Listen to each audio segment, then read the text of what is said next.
देखिए आज हम हाइपर कॉन्जुगेशन की बात करते हैं।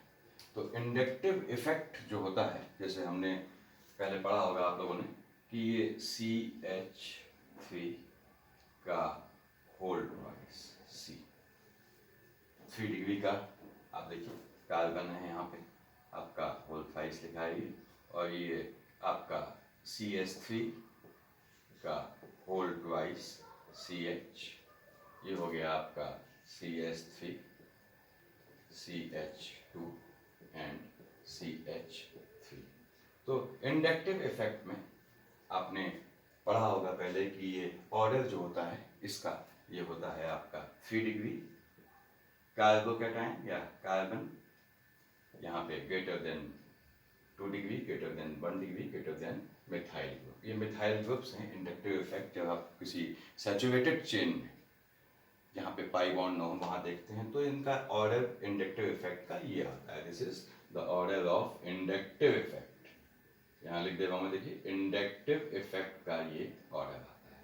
तो हाइपर कॉन्जुगेशन कहाँ आता है? अब इंडक्टिव इफेक्ट के इस ऑर्डर में आपको समझना चाहिए कि ये चीज मान लीजिए कार्बोकैटायन है, सपोज ये पहले वाले को ले रहा हूँ मैं, ये C यहाँ पे प्लस चार्ज है। तो देखिए ये 3 डिग्री का कार्बोकैटायन यहाँ पे हो गया,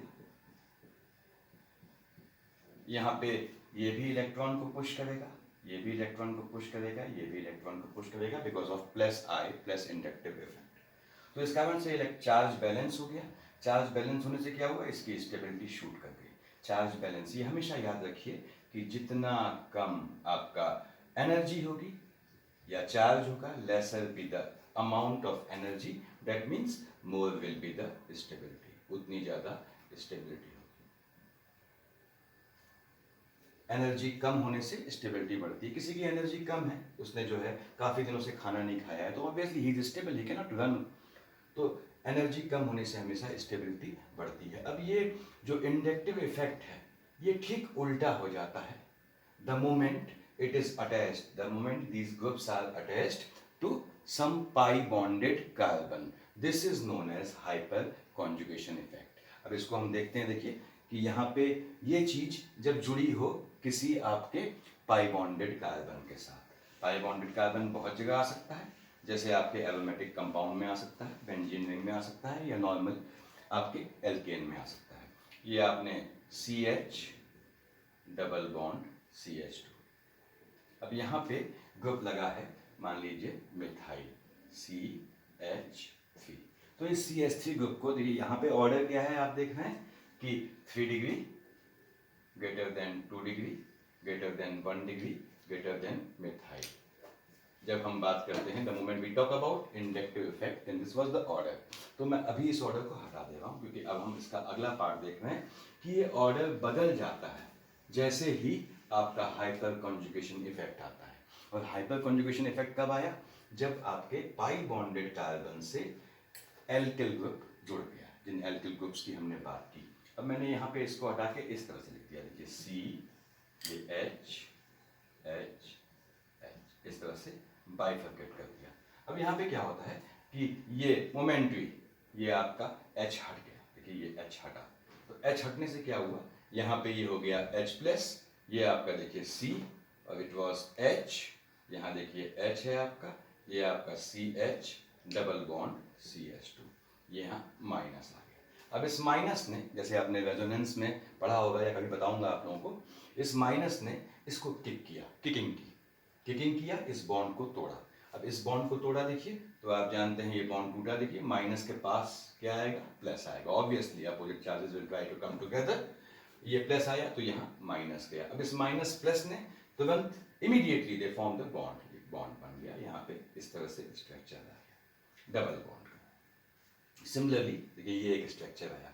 अब ये पहला स्ट्रक्चर था, दूसरे में अब इस H प्लस के इस बदले मान लीजिए हाइड्रोजन यहाँ से निकलती है, तो मैं इस हाइड्रोजन को निकालता हूँ। अब देखिए ये हाइड्रोजन निकली तो ये कार्बन ऐसा ही रहा, ये H जुड़ी है, अब ये हाइड्रोजन अलग हो गई। सिमिलरली इसने स्ट्रक्चर बनाया इस तरह का, ये double bond CH and this is CH2 minus, ये दूसरा स्ट्रक्चर बन गया। अब तीसरे स्ट्रक्चर में देखिए आपने इस तरह से, इसको हम इंडिकेट कर देते हैं ताकि ज़्यादा कंफर्टेबल रहे। अब ये तीसरा स्ट्रक्चर क्या बना, ये तीसरी हाइड्रोजन जो हटी, तो ये C, now this came H over here, this is H, ये आपका double bond CH, CH2 minus, यहाँ पे देखिए आप, अब ये H हट गई तो ये H प्लस हो गया। तो हो क्या रहा है, ये हाइड्रोजन पहले ये हटी, फिर ये हटी, फिर ये हटी, एंड अल्टीमेटली जितनी हाइड्रोजन हटी उतने ही हमें ये स्ट्रक्चर मिले इस तरह से। तो ये क्या है आपके हाइपर कॉन्जुगेटिव स्ट्रक्चर्स हो गए। तो these are hyperconjugative structures, hyperconjugative structures हमें मिल गए। देखिए कितने मिले स्ट्रक्चर, 3 स्ट्रक्चर मिले। अब 3 स्ट्रक्चर क्यों मिले, अगर आप थोड़ा ध्यान दें, क्योंकि इसके पास 3 हाइड्रोजन थी, तो 3 हमको स्ट्रक्चर, पहला स्ट्रक्चर, दूसरा, तीसरा। अब इन स्ट्रक्चर्स में क्या है, हमें काम की चीज क्या देखनी है। पहला तो ये इसमें हुआ क्या, ये H प्लस और इसके बीच कोई बॉन्ड नहीं है। देखिए H प्लस और इस कार्बन के बीच यहाँ पे हर एक आपके स्ट्रक्चर में किसी एक H प्लस और कार्बन के बीच कोई बॉन्ड नहीं है, यानी no bond. So this is also known as no bond resonance. मैंने यहाँ लिख लिया, इसे कहते हैं हम नो बॉन्ड रेजोनेंस। ये रेजोनेंस है लेकिन बॉन्ड फॉर्मेशन नहीं है, देखिए H प्लस और C के बीच। हालांकि हाइपर कॉन्जुगेशन इफेक्ट जो है ये बहुत पर्याप्त कमजोर होता है, sufficient weaker than sufficient weak than normal resonating structures. तो रेजोनेटिंग स्ट्रक्चर की तुलना में काफी कमजोर होता है इसका इफेक्ट। तो हमें पहली चीज हमने देखी कि ये आपका नो बॉन्ड रेजोनेंस कहलाता है। दूसरी बात, इसमें हुआ क्या, जैसे रेजोनेंस में क्या होता है, आपने कहा डीलोकलाइजेशन ऑफ पाई इलेक्ट्रॉन होता है। आपने देखा होगा कि पाई बॉन्ड अल्टरनेट लोकेशन पे हैं, पाई बॉन्ड चार्जेस अल्टरनेट हैं, या लोन पेयर अल्टरनेट लोकेशन पे हैं इनके साथ। तो क्या होता है, आपका रेजोनेंस होता है। तो रेजोनेंस में पाई इलेक्ट्रॉन डीलोकलाइज हो रहे हैं।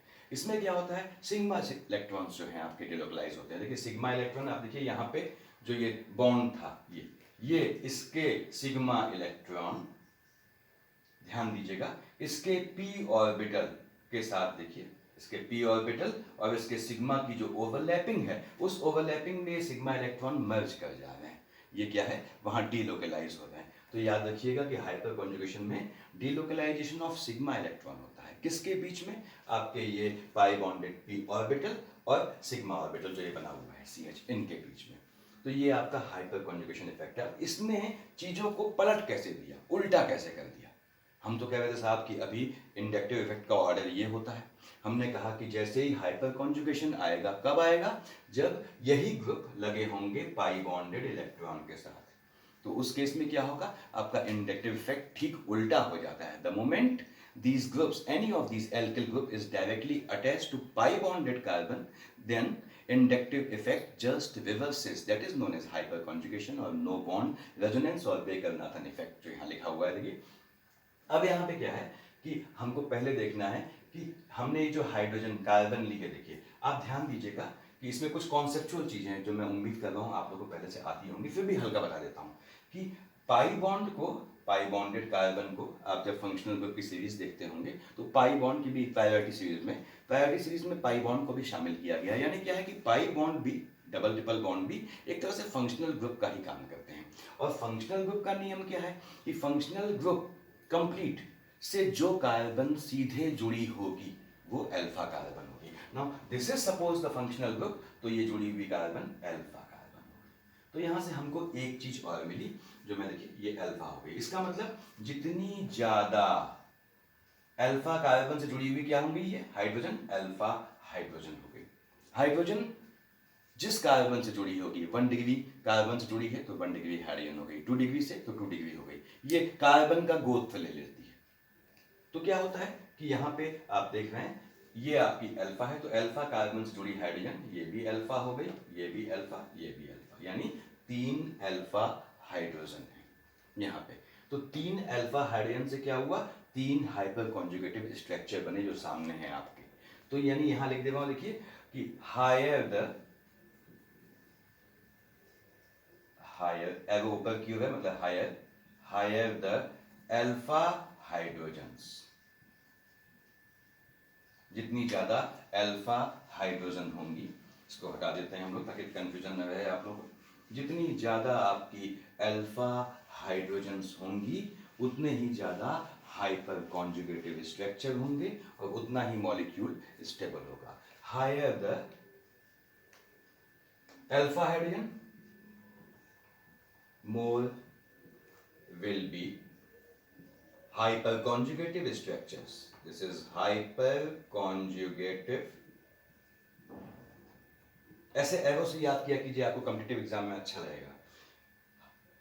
स्ट्रक्चर्स, और जितने आपके साहब हाइपर कॉन्जुगेटिव स्ट्रक्चर हो गए उतना ज्यादा मॉलिक्यूल स्टेबल हो गए, यानी मोर will be the stability, more will be the stability, उतनी ज्यादा आपकी स्टेबिलिटी होगी। देखा आपने, जितने ज्यादा आपके अल्फा हाइड्रोजन हैं उतने ज्यादा हाइपर कॉन्जुगेटिव स्ट्रक्चर बन रहे हैं इस केस में, जैसे 3 बने थे यहाँ पे। अभी ऐसा क्यों है ये हम देख रहे हैं, मोर विल बी द स्टेबिलिटी। अब इसको चेक करने के लिए ऐसा क्यों कहा हमने, इसको हम देखते हैं कि मान लीजिए यहाँ पे देखिए C डबल बॉन्ड CH2, अब यहाँ पे हमने लगा दिया CH2 CH3।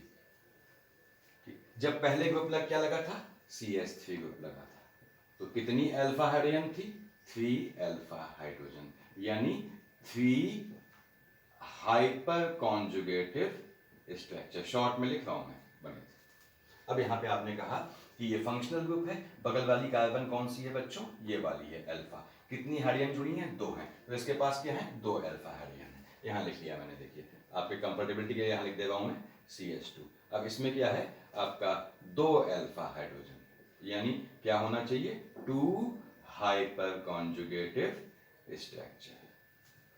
यहाँ देखिए इस तरह से, अब ये एक H बैक की यहाँ हम लिख दे रहे हैं ऐसे, ये हमने हटाया, तो देखिए एक H सेम पैटर्न पे जो हम करते आए हैं अभी, एक H यहाँ है। अब इसने क्या किया, आपका जो है पहली H हटी CH3C, ये H ऐसे ही रही, अगेन यहाँ पे H प्लस आया तो यहाँ माइनस आया, इस माइनस ने इसको किक किया, बताया था मैंने आपको, तो ये माइनस के पास ये देखिए आपका ये CH2 माइनस, ये पहला बना स्ट्रक्चर। ऐसे ही दूसरी हाइड्रोजन हटेगी तो ये दूसरा स्ट्रक्चर बन गया यहाँ पे, दिस इज CH3, ये C, अब ये H वापस जुड़ी है, ये H प्लस हमने हटा दी, ये double bond CH2 minus. So here you got 2 hyper conjugative structure, यहाँ लिख दिया है देखिए। तो इसमें 3 मिले हैं, इसमें 2 मिले हैं, यानी ये ज्यादा स्टेबल है इसकी अपेक्षा। क्यों, इंडक्टिव इफेक्ट उल्टा हो जा रहा है, हम इसकी बात कर रहे हैं। अब आगे देखते हैं, देखिए इसी तरह से आपने अगला बनाया, मान लीजिए आपने कहा साहब इसमें अगर हम मान लीजिए CH डबल बॉन्ड CH2 में, यहाँ पे हमने लिया CH3 और ये H है, देखिए अब इसमें क्या है, कितनी है, ये फंक्शनल ग्रुप है, अल्फा ये है, एक अल्फा हाइड्रोजन है, एक हाइड्रोजन जुड़ी है आपकी अल्फा कार्बन से, यानी आपका इसमें CH3 का अगर मैं इसमें शॉर्ट में ऐसे लिखूं, होल थ्राइस CH, तो यहाँ पे देखिए 1 अल्फा हाइड्रोजन, यानी 1 हाइपर कॉन्जुगेटिव स्ट्रक्चर। ऐसे ही आपने इसको हटा के इसके बदले ये ले लिया आपने, C अगेन यहाँ CH3, this is CH3 and this is CH3। अब आपके इस अल्फा पे एक भी हाइड्रोजन नहीं है, यानी CH3 का होल थ्राइस C, यहाँ पे 0 अल्फा हाइड्रोजन, यानी 0 हाइपर कॉन्जुगेटिव स्ट्रक्चर।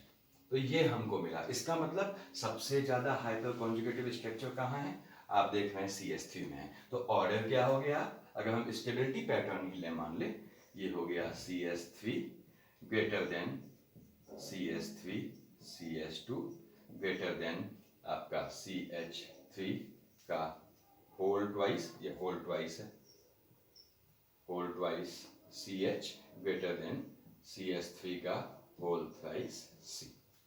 तो देखिए अल्फा हाइड्रोजन 3 अल्फा, आपके पास देख रहे हैं 2 अल्फा हाइड्रोजन, ये आपका 1 alpha hydrogen and 0 alpha hydrogen, यानी 3 हाइपर कॉन्जुगेटिव स्ट्रक्चर, यानी ये सबसे ज्यादा देखिए स्टेबल हो गया। तो इंडक्टिव इफेक्ट जो हमने पहले देखा था उसका ठीक उल्टा हो गया, आप यहां देख सकते हैं, it has been just reverse, ये ठीक उल्टा हो गया। अब इसमें इसको हटाता हूं, देख लिया होगा आप लोगों ने, इतना इसको मैंने देखिए हटा दिया इस चीज को। इसके इम्पैक्ट क्या पड़े, हमें देखना है कि इसके क्या असर पड़े, इंडक्टिव इफेक्ट के कहाँ से ये क्या अंतर लाया हमारे लिए। तो पहला तो ये है कि ये जो मेजर चीज़ है, जो मैक्सिमम आपके यहाँ पूछता है इंजीनियरिंग और मेडिकल के एंट्रेंस में, कि ये आपका हीट ऑफ हाइड्रोजनेशन। तो मैं यहाँ पे एक चीज़ देख रहा हूँ, दिस इज, थोड़ा हमको टॉपिक से हट रहे हैं, हीट ऑफ हाइड्रोजनेशन। हाइड्रोजनेशन वो प्रोसेस है, वो प्रक्रिया है, जैसे मैंने यहाँ लिखा CH2 double bond CH2 in the presence of H2, hydrogen से रिएक्शन किए, आपने चाहे तो यहाँ PT कैटलिस्ट ले लिया, उसके बाद ये बॉन्ड टूटा, देखिए ये बन गया CH3, ये आपका हाइड्रोजनेशन की प्रोसेस कहलाती है। हाइड्रोजनेशन की प्रोसेस जो है वो आप ध्यान से देखें, यहाँ पे हुआ क्या है, एक पाई बॉन्ड टूटा है, और पाई बॉन्ड तोड़ना तो बड़ा आसान है in comparison to sigma bond. एक पाई बॉन्ड टूटा है और दो सिग्मा बॉन्ड CH जुड़े हैं, देखिए ये टूटा और एक H यहाँ जुड़ गई, एक H यहाँ जुड़ गई, CH3। सिग्मा बॉन्ड फॉर्मेशन में एनर्जी रिलीज होगी और पाई बॉन्ड को फॉर्म करने में, आपको तोड़ने में सॉरी, कम एनर्जी देनी पड़ेगी। इसका मतलब एनर्जी ज़्यादा रिलीज हुई, कम देनी पड़ी।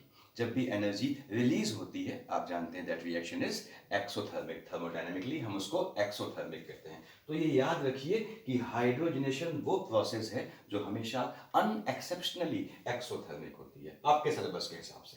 तो ये मैंने यहाँ लिख दिया एक्सो, दिस इज थर्मिक, ये एक्सोथर्मिक। एक्सोथर्मिक मतलब आपका enthalpy delta H, enthalpy less than 0, enthalpy में लेस देन 0। एंथैल्पी का साइन, ये देखिए कुछ बीच में चीजें आती हैं जो आपको आनी चाहिए, मैं एज्यूम कर रहा हूँ, फिर भी एक्सप्लेन कर दे रहा हूँ कि एंथैल्पी का साइन सिर्फ ये बताता है कि एनर्जी निकली है या देनी पड़ी है, यानी रिएक्शन एक्सोथर्मिक है या एंडोथर्मिक है। अगर एंथैल्पी नेगेटिव है तो उस नेगेटिव साइन से एम्पलीट्यूड का, उसके मान का कोई मतलब नहीं है, उसका मतलब सिर्फ ये है कि एनर्जी निकली है यहाँ से। तो हाइड्रोजनेशन में जो एनर्जी निकलती है उसे बोलते हैं हीट ऑफ हाइड्रोजनेशन, जिसकी हम बात करेंगे अभी। तो ये नॉर्मल मैंने आपके सामने हाइड्रोजनेशन प्रोसेस दिखाई। अब कैसे ये चीज, कैसे इनकी स्टेबिलिटी, ये हाइपर कॉन्जुगेशन डिसाइड कर रहा है, हम उस पर बात कर रहे हैं। इसको मैं हटा दे रहा हूँ, देखिए ये मैंने इसको हटा दिया इस तरह से। अब ध्यान से देखिएगा कि यहाँ पे मैं सिर्फ एल्कीन बना रहा हूँ आपके सामने, ये कैसे कैसे चीजें हैं। मान लीजिए पहला एल्कीन है C, ये मिथाइल, ये मिथाइल, और ये double bond C, methyl methyl, ठीक, पहला एल्कीन। दूसरा बनाया मैंने C डबल बॉन्ड C, यहाँ पे मिथाइल रहने दिया, एक हाइड्रोजन आ गई यहाँ पे, again this is methyl, again this is methyl. अब मैंने क्या किया, देखिए फिर इसको एक कम किया, यहाँ पे C डबल बॉन्ड C, ये मिथाइल, अब यहाँ मिथाइल रहने दिया, और ये हो गया आपका देखिए H। अगला मैंने लिया कि C डबल बॉन्ड C, ये मिथाइल ग्रुप आया, ऐसे ही यहाँ पे H आया, ये H आया। अगला हमने लिया C डबल बॉन्ड C, ये मिथाइल है देखिए, और ये आपका H। अगला लिया हमने, मान लीजिए C double bond C, H2, अब दोनों H हो गई, ये मिथाइल, ये H। अगला लिया CH2 डबल बॉन्ड CH2। अब मैं आपका थोड़ा कलर चेंज करके लिख रहा हूँ ताकि आपको कंफ्यूजन न रहे। देखिए यहाँ पे आपका, इसमें आपको सिर्फ देखना है कि अल्फा हाइड्रोजन कितनी है। यहाँ देखिए ये पाई बॉन्डेड कार्बन क्या मानेंगे, फंक्शनल ग्रुप मानेंगे, बिल्कुल कंफ्यूजन नहीं रखना है, केमिस्ट्री में कोई कंफ्यूजन नहीं है। तो ये आपकी अल्फा हाइड्रोजन, ये भी हुई, ये भी अल्फा, ये भी अल्फा, ये भी अल्फा, पाई बॉन्डेड कार्बन से जुड़ी हुई, यानी फंक्शनल ग्रुप से जुड़ी हुई, सीधे जो जुड़ी है carbon, that will be alpha, आगे वाली बीटा, फिर गामा, वो बात की बात है। तो 3 3 6 3 3 9 3 4 12, 12 alpha hydrogens are there. This is gentleman 12 alpha hydrogen. यहाँ देखिए 3 3 6 3 9, 9 अल्फा हाइड्रोजन, यहाँ 6 alpha hydrogen, again 3 3 6, 6 alpha hydrogen, this is 6 alpha hydrogen, ये आपका देखिए 3 alpha hydrogen and 0 alpha hydrogen. इतना क्लियर है। मैं फिर कलर चेंज कर रहा हूँ ताकि आपको आसानी रहे समझने में।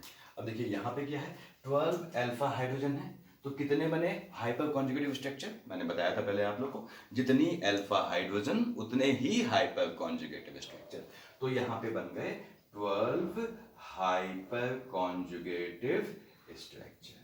ठीक बात है। यहाँ बन गया देखिए 9 हाइपर कॉन्जुगेटिव स्ट्रक्चर। यहाँ देखिए 6 hyper conjugative structure, again 6 hyper conjugative structure. देखिए 6 ये आपके हाइपर कॉन्जुगेटिव स्ट्रक्चर, यहाँ पे 3 है तो 3 हाइपर कॉन्जुगेटिव स्ट्रक्चर, यहाँ 0 हाइपर कॉन्जुगेटिव स्ट्रक्चर। जितना ज्यादा हाइपर कॉन्जुगेटिव स्ट्रक्चर उतनी ज्यादा इसकी स्टेबिलिटी, ये ज्यादा स्टेबल है इससे, ये इससे ज्यादा स्टेबल है। अब यहाँ पे भी 6 है, यहाँ पे भी 6 है, यहाँ पे भी 6 है, ये आप जानते हैं आमने सामने है, इन फ्रंट ऑफ। देखिए क्रॉस में फेसिंग करेंगे तो क्या होगा, ट्रांस होगा। तो ये ट्रांस है। हमने अभी आगे देखेंगे कभी कि ट्रांस ज्यादा स्टेबल होता है। आपके ये सिस हो गया जब सेम साइड में है पाई बॉन्ड के, जब सेम ग्रुप सेम साइड में है तो ये सिस हो गया, ये ट्रांस हो गया, आपने पढ़ा होगा। और ये अब कहता है साहब ये इससे ज्यादा स्टेबल है, ये इससे ज्यादा स्टेबल, ये इससे ज्यादा स्टेबल। यहां तो हमको समझ में आ रहा है कि 12 9 6, ठीक बात है, डिक्रीज कर रहे हैं अल्फा हाइड्रोजन, यानी स्टेबिलिटी या हाइपर कॉन्जुगेटिव स्ट्रक्चर डिक्रीज करेंगे। इन तीन में सेम है, तो यहां भी हमको मालूम है ट्रांस ज्यादा स्टेबल है सिस से। उसके बाद देखिए 6 है, यहाँ 3 हो गए, तो ये इससे ज्यादा स्टेबल है, यहाँ 0 है तो ये इससे ज्यादा स्टेबल है। यहाँ पे क्या होता है, आप देख रहे हैं कि ये पाई bonded carbon, double bond carbon मतलब कार्बन आप जानते हैं बॉन्ड लेंथ कम हो गई। बॉन्ड लेंथ का ऑर्डर क्या होता है, single bond C, single bond C greater than C, double bond C greater than C, triple bond C। तो बॉन्ड लेंथ कम हो गई तो क्या है, ये कार्बन पास आ जाते हैं, रिपल्शन बढ़ जाता है। यहाँ पे देखिए ऐसा कुछ नहीं है, तो इसलिए ये ज्यादा स्टेबल है इससे, ये स्टेबिलिटी का ऑर्डर हो गया। तो पहली चीज हाइपर कॉन्जुगेटिव स्ट्रक्चर ने क्या बताया कि आपके सब्स्टिट्यूटेड एल्कीन्स का रिएक्टिविटी का ऑर्डर आपके सामने है। इसमें बहुत चीजें हैं, हाइपर कॉन्जुगेटिव स्ट्रक्चर का ऑर्डर आपके सामने है, देखिए। उसके बाद अल्फा हाइड्रोजन तो नॉर्मल है, nobody is going to ask. उसके बाद स्टेबिलिटी का ऑर्डर आपके सामने है। अब दिक्कत है, अब दिक्कत जो काम की चीज है, जो कंपटीशन के हिसाब से पूछना चाहिए उसे, कि आपकी हाइड्रोजनेशन की हीट, यानी हीट ऑफ हाइड्रोजनेशन का ऑर्डर क्या होगा। सारा खेल इसमें। तो यहां देखेंगे आप लोग कि हीट ऑफ हाइड्रोजनेशन, ध्यान दीजिएगा कि यहाँ पे आपने कहा सबसे ज्यादा स्टेबल कौन है, यहाँ पे ये मोस्ट स्टेबल है। देखिए दिस इज मोस्ट स्टेबल, क्यों, क्योंकि जो है ये इसके पास मैक्सिमम आपके अल्फा हाइड्रोजन है। ये क्या है, लीस्ट स्टेबल, क्योंकि इसके बाद पास जो है ये 0 अल्फा हाइड्रोजन है। जो लीस्ट स्टेबल होगा इसका उल्टा क्या होगा, most reactive. So this is most reactive, यानी एल्कीन्स में इथीन मोस्ट रिएक्टिव है। देखिए लीस्ट स्टेबल और मोस्ट रिएक्टिव है, जबकि ये आपका जो है ये मोस्ट स्टेबल है। अब सबसे ज्यादा स्टेबल है, सबसे ज्यादा स्टेबल ये है, तो आप सोचिए कि ये हाइड्रोजनेशन की प्रोसेस में अपना बॉन्ड क्यों टूटने देगा, नहीं टूटने देगा, मुश्किल से देगा, यानी ये रिएक्शन मुश्किल से होगी। ये रिएक्शन, इसकी रिएक्शन, इसका हाइड्रोजनेशन मुश्किल से होगा, क्योंकि ये तो स्टेबल है। अब हाइड्रोजनेशन वो प्रोसेस है जिसमें एनर्जी रिलीज होती है, और ये मुश्किल से होता है, तो यहाँ पे heat of hydrogenation minimum release होगी। होनी नेगेटिव में ही है, क्योंकि नेगेटिव वैल्यू क्या बताती है कि सब में एनर्जी रिलीज होगी, लेकिन सबसे कम एनर्जी रिलीज इसमें होगी। तो ये आपने पहले देख लिया आपके स्टेबिलिटी का ऑर्डर, इसको आप देख लीजिए, फिर आगे बढ़ाऊं मैं। ठीक, अब इसमें देखिए सबसे ज्यादा स्टेबल है तो heat of hydrogenation minimum reaction होगी, सबसे कम हो जाएगी। तो हीट ऑफ हाइड्रोजनेशन का ऑर्डर अगर हम देखें तो वो ठीक उल्टा हो जाएगा, यानी ये हो जाएगा इस तरह से। ये आपका हीट ऑफ हाइड्रोजनेशन का ऑर्डर हो जाएगा। देखिए